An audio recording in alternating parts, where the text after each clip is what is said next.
Hey everybody, welcome to Always Bored, Never Boring, your number one spot for high quality written reviews and super low quality videos. Today I'm going to be wrapping up my mini series of videos on Warhammer 40,000 First Strike by basically just giving some general thoughts after having played through the 4 scenarios that come in the game.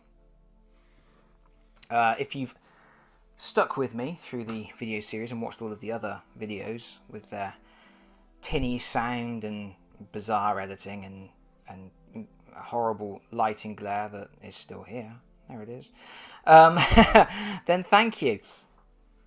I'm going to reward your patience by wittering a little bit about what I think. I will be doing a full written review of First Strike, not of Warhammer 40,000 in general, but mainly a review of this box set, which is the £25 box set for brand new people with its easy build miniatures and colour coded miniatures, and this book that says read this first.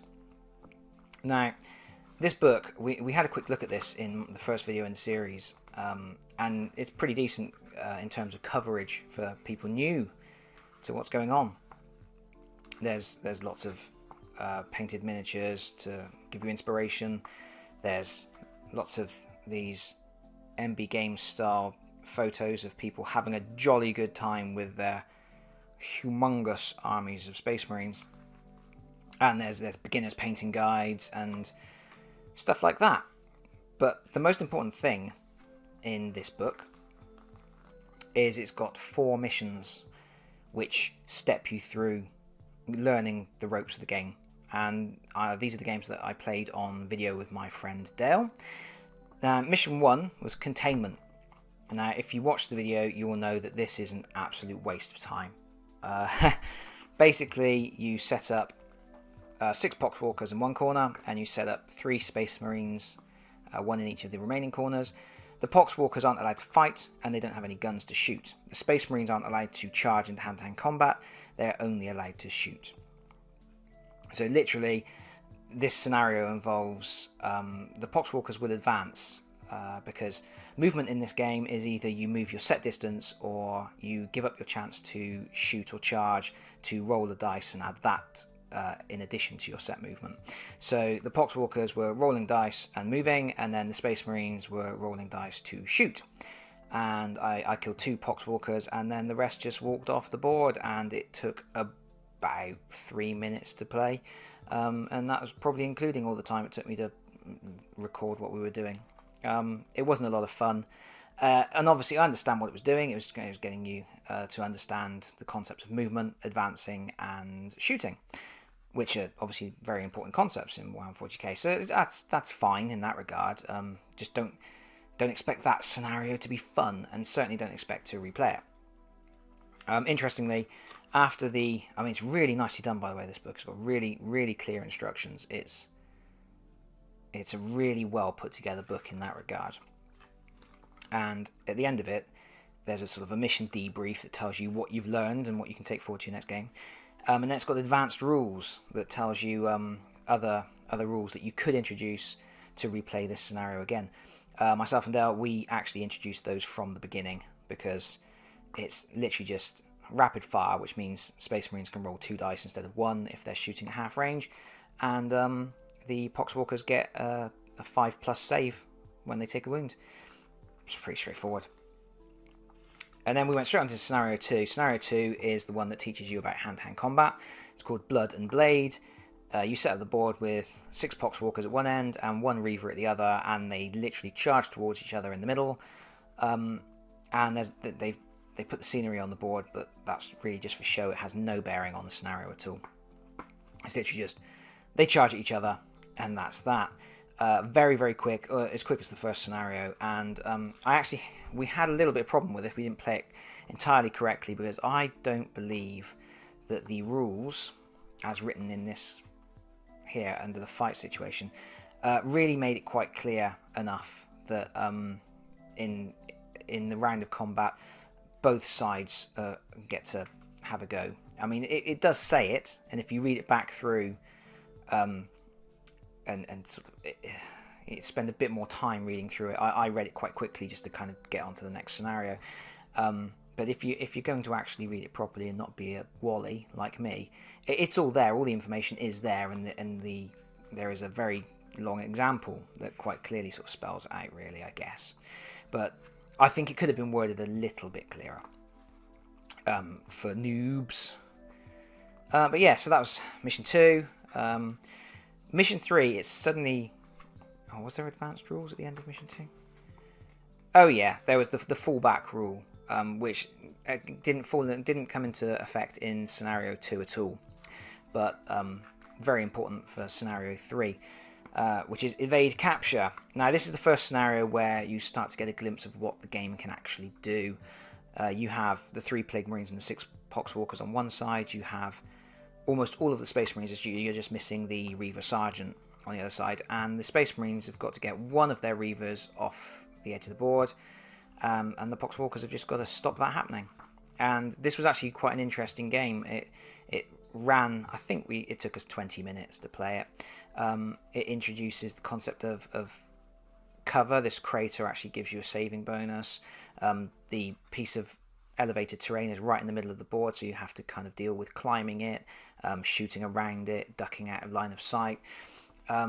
There was a really interesting bit where the Plague Marines came round this side, and they tried to pin down my Reaver with enemy fire, but then Dale made a different decision and decided to charge up here to kind of kill one Reaver in hand-to-hand combat, working on the basis that because I couldn't get off the board in one turn, he'd then be able to shoot me to bits with his plasma gun and his Blight Spitter, or whatever it's called, the big assault gun that the Plague Marine has. So we had to do a little bit of jiggery pokery here, where I had to use the fallback rule to get one of my Reavers out of the way, and then my other Space Marines sort of charged in, and because they charged in, it prevented the Marines from shooting, and I was able to sneak my Reaver off the edge of the board. So there was actually, even though it's still a very, very simple mission, and it really is still very beginner level, you've only got a handful of models on the board, but there was certainly something to think about there, and it was quite interesting, and we actually had quite a lot of fun with that, and we could really start to see where things were coming together.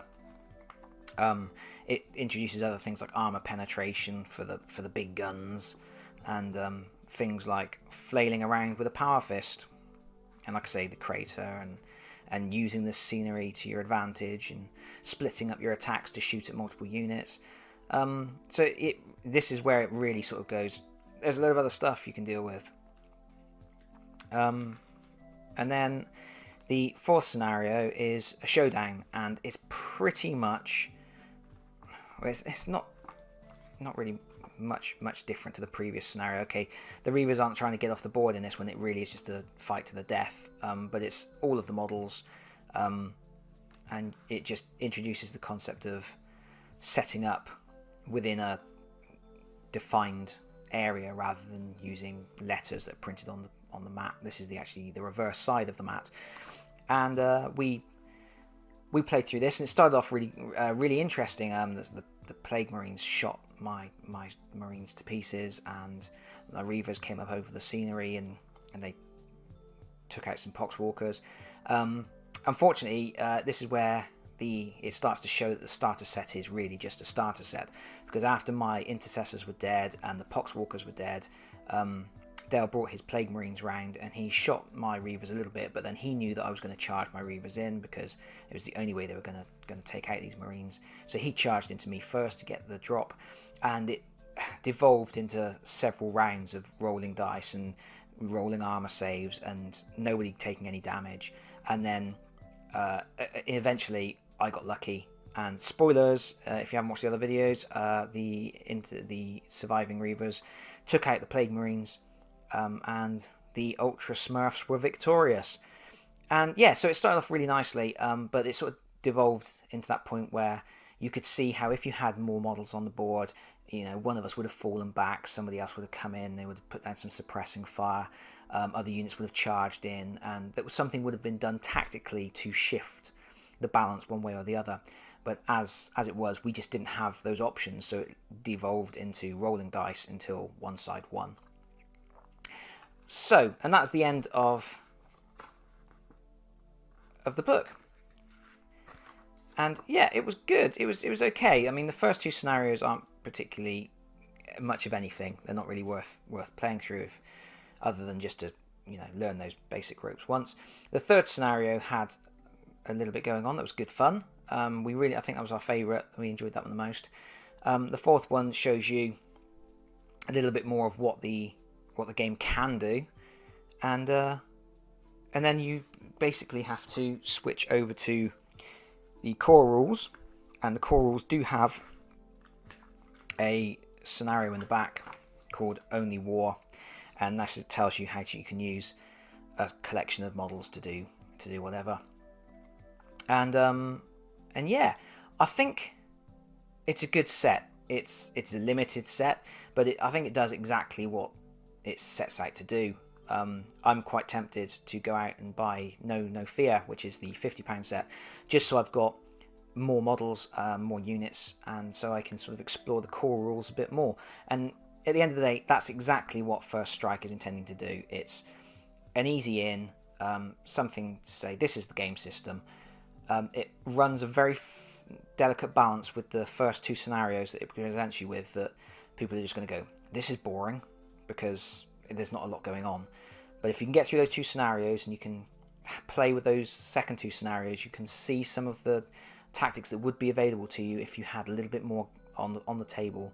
And I do think it shows the system off quite nicely, and it's certainly got me interested to see what can happen with a few more units on the table, and that's a good thing. I do have issues with it, like I say, and I will go into that in a little bit more detail in the written review. But I think for £25, if you're interested in seeing a little bit of what Games Workshop is doing these days with 8th edition, for that £25 or £20 online, I really think it's worth doing. I think it's worth putting down the money and having a look and seeing what you think. Anyway, that'll do for now. That's the end of this mini series of videos. I hope you've enjoyed it. I know that the quality's been a little bit up and down. I've used various different microphones and different, using handheld devices and things. But thank you for sticking with me, and we'll see where we go from here. Thanks, everybody. Bye-bye.